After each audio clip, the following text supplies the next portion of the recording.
Hello, and welcome to the Allegheny City Historic Gallery podcast. I'm your host, Bill Gandy, and today we're going to talk about Erased Allegheny. We're going to talk about hidden parts of Pittsburgh's North Side, not the parts that you know that are already mapped out, we all know about, but we're going to talk about parts that were only whispered in newspapers, that were etched into memories and covered by urban renewal. Actually got interested in searching out Northside's micro neighborhoods through posts. I did a post and a woman named Gloria Ferrazon. I hope I said your name right, Gloria. But she posted, have you ever heard of a section called Shanghai Row in Allegheny City, 1800s, that it was a lively place? And I told her, no, not yet. Where was it located? So she said that it was located up in the Woods Run area. Uh, and she said that it was infamous for having, it was notorious actually for having its volatile and combative women. So she started posting this newspaper stories about this woman named Bridget Fox, who lived up in Shanghai Village. So after that, I decided. I asked her, "Are there any more little neighborhoods like that?" And I don't think she said she's not sure. So that sent me on a wild search because I'm a North Sider. So I started searching for all the micro neighborhoods on the North Side that I could find, and I found a lot. So let me drop a few on you real quick. I think this is going to take a couple of episodes because I have a lot of neighborhoods, micro neighborhoods to drop on you, and most of them existed like between I would say 1870 to 18 to 1900, somewhere around there on the north side, and these are all real. So check it out. Okay, since I've discovered all these micro neighborhoods, I'm gonna tell you what they all are. We might as well go through them one by one. And we might as well start off with Shanghai Row since we started off with that in the beginning. Shanghai Row. This was Shanghai Row. No street signs, no city records, just sweat, smoke, and survival. In the 1870s and 1880s, this muddy alley near Woods Run was home to black laborers, Irish mill hands, German toolsmiths, and Eastern European families, all packed into shanties beneath the rail trestle. They hauled coal, washed clothes, raised kids, and watched trains thunder overhead. It wasn't on the map, but it was in the coroner's reports, the fire dispatch logs, and the gossip columns. Shanghai Row was real. It was loud, crowded, and alive. By the early 1900s, it was gone, buried under grading projects and warehouses, erased by expansion. But the people, they built Allegheny City from the margins. This is their story. This is Shanghai Row. All right. Next up is the Slide. See, these neighborhoods were really not called like the Slide and all that stuff because they made them up. It was because of the terrain and how it was built. If you notice that all these terrains in all these neighborhoods were exactly like the name said. So next up, the Slide.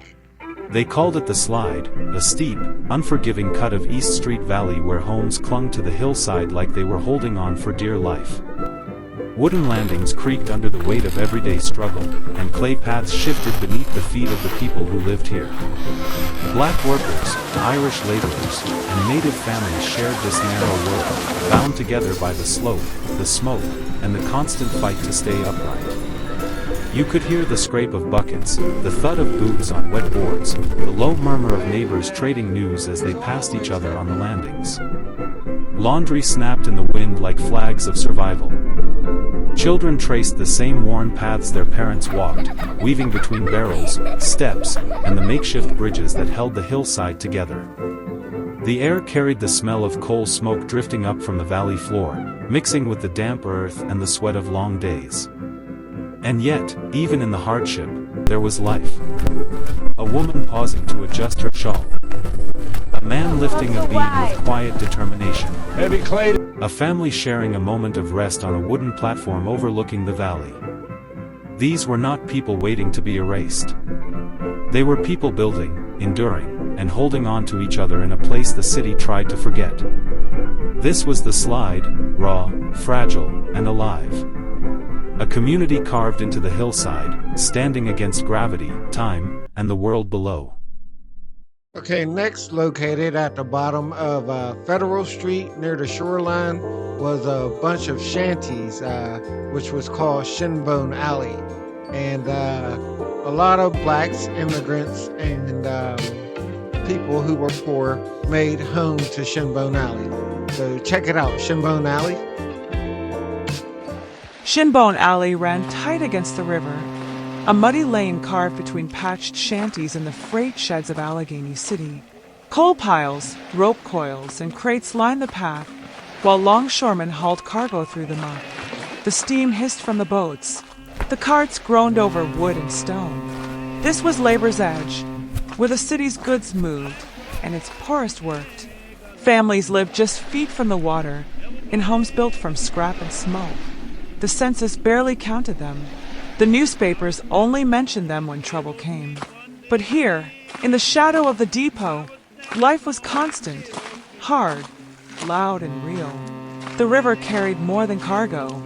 It carried stories of men who loaded freight by hand, of women who scrubbed clothes beside coal heaps, of children who ran errands between puddles and rope. This was Shinbone Alley, not marked on the maps, but carved into the memory of the river. Okay, so the last one I think that I'm going to do for this episode will be the Bricks up in Brighton Heights. The Bricks was built by the homeowners themselves, and there were a lot of bricklayers that lived up in that community. So we'll go with the Bricks up in Brighton Heights. Check this out. The Bricks, Brighton Heights, 1890s. Morning rises over the river. Steam curls from the tugboats below, drifting toward the hillside where red brick homes cling to the slope. Down in the alley, the mason's hands press mortar into place, the rhythm of labor echoing through the cobblestones. A boy watches, learning the way to work before the day begins. The bricks awaken in layers, women sweeping stoops, carts creaking past, smoke lifting from chimneys. Each stair, each narrow path, ties the river to the ridge. A climb through sweat, hope, and survival. This By looks like midday, it will do. the hillside glows in full clarity.